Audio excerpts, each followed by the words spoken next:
Hello, everyone. Welcome to the Grady Rich Show. Today, I wanted to sign on here and talk about this case in Essex about a man named Henry Nowak because he was stabbed to death by a Sikh man named Vikrum Digwa. I apologize if I sound sick. I just got off the cruise ship and I'm recovering from monkeypox or whatever's going on there.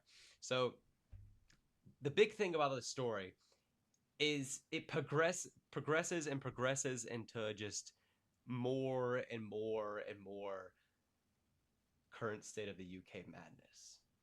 That's the best way to put it.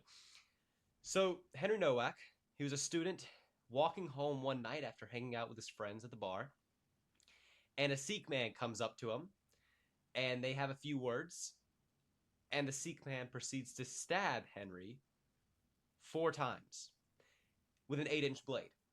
And if you're like me, the first thing I was saying is, well, how is that legal for a Sikh man to have an 8-inch blade? Because those are illegal in the UK. You can't carry an 8-inch blade like that, just brandishing it around. Well, it's because he's a Sikh. It's for religious purposes, so he can carry around an 8-inch weapon, which ultimately led to Henry dying that night. So when the cops get called, they show up and they see Henry pouring blood.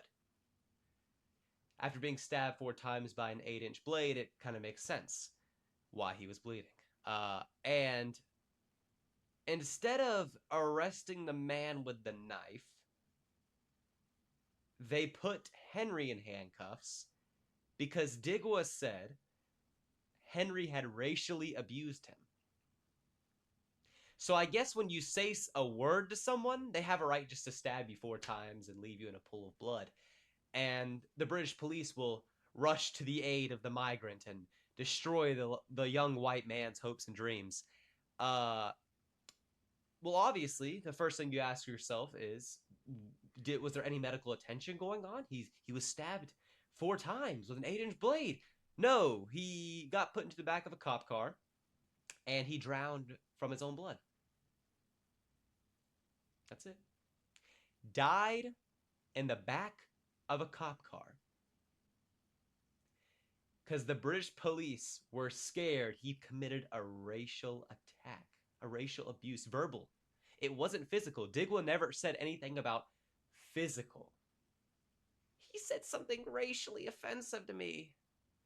And the British police come running.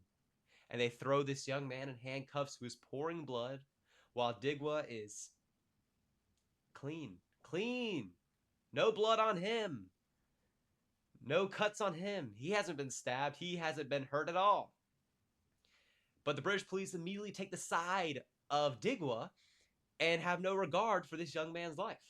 And that led to him dying. And if we go listen to what Tommy Robinson has to say about the Sikhs, let's listen to that. Open your borders to Hindus or Sikhs. They'll come and work hard and be great citizens in your country. Great citizens, Tommy Robinson says. It's not like rape cases are high amongst them in the UK. No.